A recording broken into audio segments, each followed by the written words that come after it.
આજે રાષ્ટ્રપિતા મહાત્મા ગાંધીજીની જન્મજયંતિ નિમિત્તે ડીસામાં DNP arts and commerce college, NSS વિભાગ, એનસીસી વિભાગ તેમજ ડીસા નગરપાલિકાના સંયુક્ત ઉપક્રમે સ્વચ્છતા જાગૃતિ માટે રેલી અને શેરી નાટકનું આયોજન કરવામાં આવ્યું હતું. આ કાર્યક્રમની શરૂઆતમાં બગીચા સર્કલ પાસે સ્વચ્છ ભારત મિશન 2.0 અર્બન ગુજરાતની બનાસકાંઠા જિલ્લા નાટક ટીમે શેરી નાટક પ્રસ્તુત કર્યું હતું.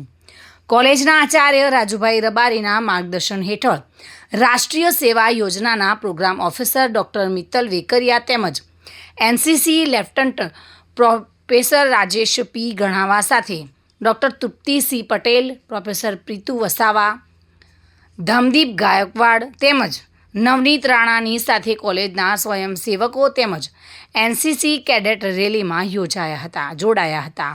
ડીસા નગરપાલિકાના પ્રમુખ સંગીતાબેન દવેના માર્ગદર્શનમાં સેનેટરી ઇન્સ્પેક્ટર ભાવેશભાઈ મકવાણા, સેનેટરી અધિકારી મંજુલાબેન રાવળ, દેવરામભાઈ માળી તથા રોહનભાઈ મોહનીએ રેલીને પ્રસ્થાન કરાવ્યું હતું અને રેલીમાં વિદ્યાર્થીઓ સ્વચ્છતાના સૂત્રોના પ્લે કાર્ડ પ્રદર્શિત કરી સામાન્ય જનતાને આકર્ષિત કરી હતી.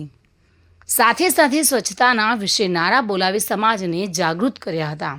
Programme officer doctor Mittal N વેકરિયાએ સ્વચ્છતા જાગૃતિ વિશે નાટકો તૈયાર કરાવ્યા હતા અને આ નાટકો ડીસા શહેરની મેન બજારમાં, જૂની કોર્ટ પાસે, ફુવારા સર્કલ પાસે તેમજ બગીચા સર્કલ પાસે જુદા જુદા સ્થળ પર પ્રસ્તુત કર્યા હતા. કાર્યક્રમમાં ડીસાના ધારાસભ્ય પ્રવીણ માળી, પૂર્વ સાંસદ દિનેશભાઈ અનાવાડિયા ઉપસ્થિત રહી વિદ્યાર્થીઓને પ્રોત્સાહિત કર્યા હતા.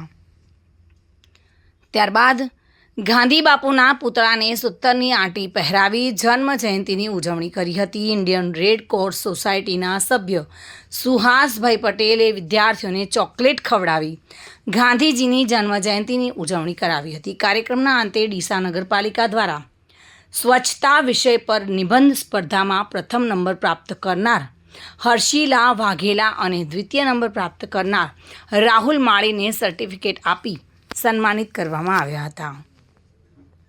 ચિરાગ શ્રીમાળી સાથે bureau report, today Gujarati news.